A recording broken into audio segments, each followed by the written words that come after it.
Hello guys, and to tell you the truth, it is extremely difficult to watch any of Putin's recent speeches. And no, not because I'm an emotional Ukrainian, but because one needs to be a doctor to try and find at least some sense in Putin's totally logical messages which expose his desperation.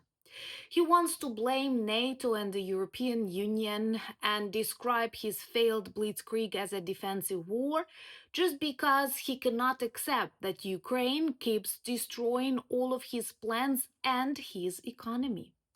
Putin is very much afraid that Ukraine will become stronger when the frozen assets are given for our defense. And that seems like a very realistic plan because, once again, listening to Putin, observing this violence and irrationality of the Russian population, more and more EU leaders, especially with the doubts and chaos coming from the White House, realize they need strong, well armed Ukraine. Thank you for that. But don't worry, Russia right now is the weakest ever. And if you live far away from this part of the world, you know nothing about the Soviet history or the Russian mindset, you may feel worried. But listen to Ukrainians, listen to former Soviet republics that know how to decode these signals. And that is one of the reasons why Kazakhstan, a former Soviet republic, switches to the NATO standards in the production of weapons. And they also want to switch from Cyrillic to Latin alphabet. The Kremlin is shouting it is a betrayal. But no, this is just a logical move of a country that wants to develop independently from the Kremlin and senses the weakness of the Putin regime. By the way, a similar fate awaits his geopolitical influence in Venezuela because Maduro begged Putin to help him, but Putin has no cards. So let's discuss all of these problems and weaknesses exposed in recent Putin speeches. And thank you so much to the EU leaders who now realize we all need to be united and Ukraine is prepared to do the job. Yes, to defeat and demilitarize Russia. My name is Anna, I'm from Ukraine, I'm in Ukraine, and if you want to see Putin in The Hague, subscribe and share these videos to spread the truth. It is super important to be able to decode the mindset of Russia, the signals that we clearly see in their economy, on the front lines here in Ukraine and on the front lines inside Russia, to be able to make correct, timely decisions. So let's begin with the thing that perhaps Putin and Lavrov fear the most. And I personally believe they tried to influence Wittkopf and Dmitriev, and Trump also wanted a piece of these frozen assets, but this was a wake-up call to the EU leaders who understand that, first of all, Russia destroyed a lot of Ukrainian homes, hospitals, schools, and I am sorry, lives. And we deserve this reparations and ability to be stronger and ability to defend ourselves. And there are a lot of frozen assets of the Russian oligarchs, not Russian teachers or Russian doctors, but of the Russian oligarchs who were keeping this money. I don't know why, but not in the best planet, in the best country on the world as they describe Russia, but somehow in foreign countries.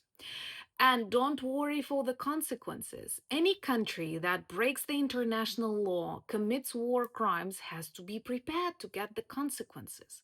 So Russia will lose this money and they will be used for the defense of Europe. I feel more confidence in the speeches of Merz. Thank you so much, because he openly speaks about the need to use these assets for the defense of Ukraine. Starmer now pushes Abramovich because, once again, at the beginning of the full-scale invasion, this Putin's oligarch promised to sell Chelsea and give the funds to Ukraine, and then he forgot about it. So actually, there are a lot of money, bloody money, taken from the Russian criminal oligarchs that can be used for the defense of Ukraine and other European countries that Putin now threatens, amassing troops, sending drones, sending various groups, organizing sabotage, cyber attacks, a lot of things that he is doing on the territory of your countries.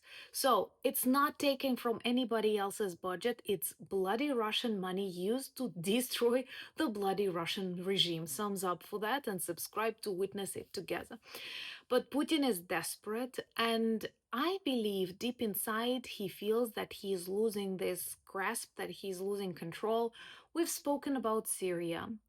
Now, if we're talking about countries far from Russia, it is definitely Venezuela. I do not follow the news very clearly, but it's pretty obvious that the regime of Maduro is in great trouble.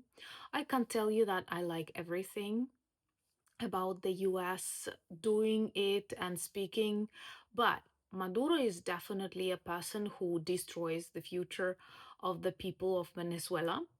And now there are hundreds, if not thousands, of Russian soldiers, Russian generals who are training the army of Venezuela. But this won't save the situation, let's be realistic. And all they can offer Maduro is to escape to Belarus or Moscow, where they already have this, like a sanatorium, a resort for criminal presidents. They have Assad there, they have Yanukovych there, and I believe more, like a kindergarten for the failed dictators. Oh my God. And this is the loss of the geopolitical influence. Armenia, Azerbaijan, Syria, now Venezuela, and Kazakhstan. Kazakhstan is a country that wants to develop very independently, and they protect their language, and immediately Russians speak about the oppression of their rights. It's not the oppression when country supports its own native language after centuries of your Russification.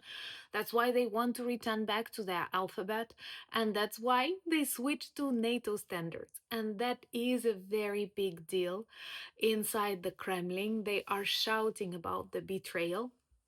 You know that they push the White House to return back to 1997 NATO. I mean, like excluding a lot of countries and literally undermining the alliance itself. But no one will listen to them because now more and more leaders, I know about people, but finally leaders see that Putin is a real enemy. And his address, where he decided to undermine the EU government, naming them the way I cannot because YouTube will blame me and I have to be very careful, but for Putin it's okay.